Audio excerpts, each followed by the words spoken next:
David Cameron says he will not give up on his immigration target despite net migration to the UK reaching its highest level for a decade. Net migration rose by 50% to 318,000 last year, with sharp increases from inside and outside the EU.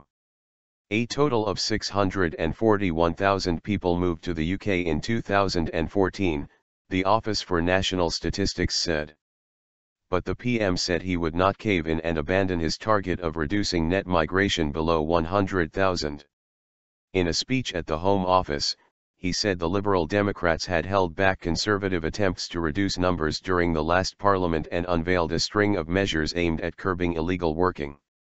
Central to these are new plans to seize the wages of illegal workers as proceeds of crime in an attempt to reduce the numbers. Politics Live, Cameron's speech and immigration figures reaction. However, the scale of the challenge facing ministers in reducing levels of legal immigration was highlighted again by a net migration rise the size of the population of Coventry.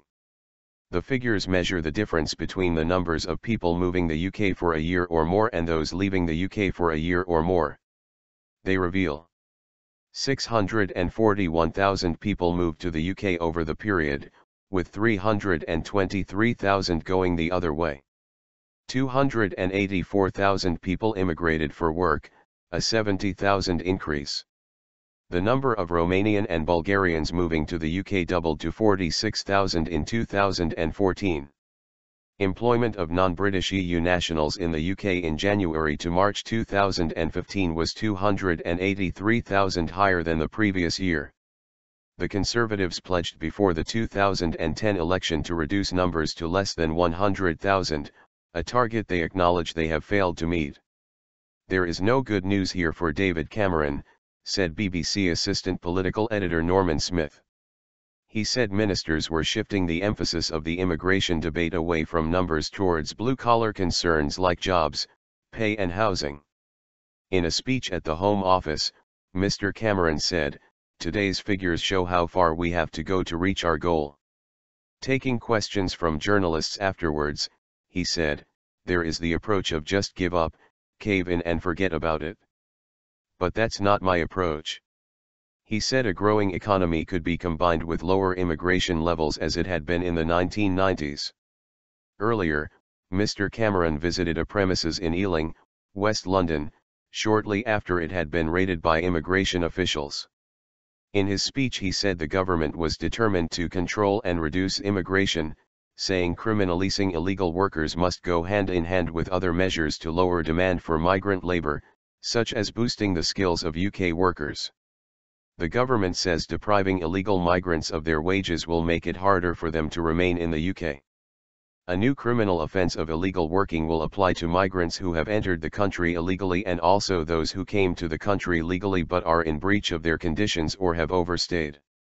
At the moment, migrants with current leave to remain who are working illegally in breach of their conditions may be prosecuted and are liable, if convicted, to a 6-month custodial sentence and/or an unlimited fine.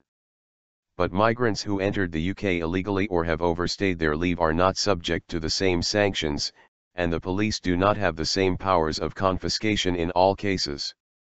Among other proposed measures are new powers for councils to deal with unscrupulous landlords and to evict illegal migrants more quickly, while all foreign criminals awaiting deportation will be fitted with satellite tracking tags.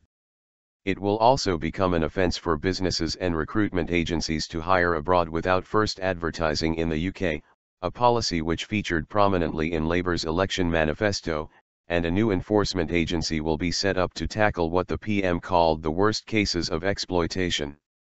Tackling exploitation. Labour's Shadow Home Secretary Yvette Cooper said Mr. Cameron was taking people for fools with his immigration target. This massive gap between rhetoric and reality, between promise and delivery, just destroys trust in anything ministers say on immigration, she said. Ms. Cooper said the Conservatives had attempted to copy some of Labour's policies but said a new offence of exploitation was also needed. Liberal Democrat peer Lord Paddock said, Theresa May needs to get it into her head, not all immigration is bad. If she was serious about cracking down on illegal immigration, she should concentrate on what works and not tar all immigrants with the same brush. UKIP immigration spokesman Stephen Wolfe said the new announcements were a smokescreen to mask today's appalling immigration statistics. Don Flynn, of the Migrants' Rights Network, said seizing wages would force some people into systems of modern slavery without hope of protection from the law. Madeline Sumption, of Oxford University's Migration Observatory, said net migration had risen even despite new restrictions on family, work, and student visas that were introduced during the last parliament. Lord Green, of Migration Watch, said, "We need to stop and think where this mass immigration is leading.